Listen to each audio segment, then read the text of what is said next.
एक और यहां की सरकार नौकरशाहों से घिर करके उड़ीसा के भावनाओं के विपरीत आचरण कर रही है। उड़िया परंपरा और संस्कृति को पूरी तरह माखोल उड़ाने का काम कर रही है। उड़िया परंपरा को पूरी तरह अपमानित करने का काम कर रही है।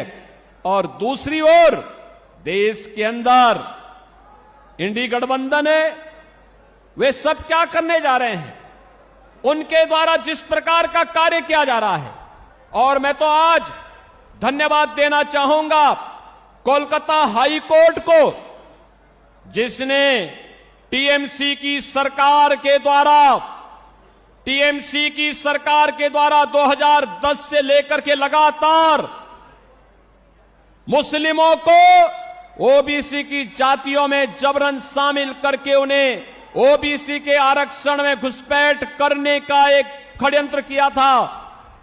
कोलकाता हाई कोर्ट ने एक महत्वपूर्ण फैसले में टीएमसी के सरकार के इन सभी फैसलों को पलट के कहा कि नहीं, भारत के अंदर धर्म के आधार पर आरक्षण नहीं हो सकता।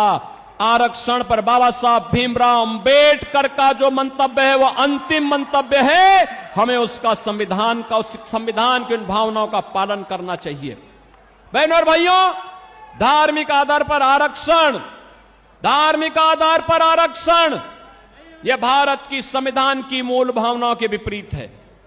अनुसूचित जाति, जनजाति और पिछड़ी जाति के लोगों को ही आरक्षण का लाभ मिलना चाहिए, और वह भी भारतीय मूल के होने चाहिए।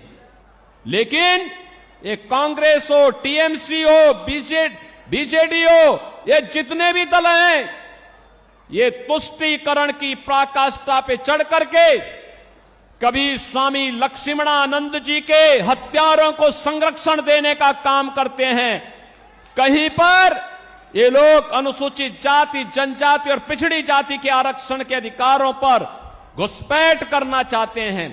इनके मैनिफेस्टो को अगर आप देखेंगे, आपको भी लगेगा ये मैनिफेस्टो भारत के किसी राष्ट्रीय दल के या किसी दल के हैं। आश्चर्य होता है, ऐसे लगता है जैसे किसी मुस्लिम लीग का मैनिफेस्टो हो।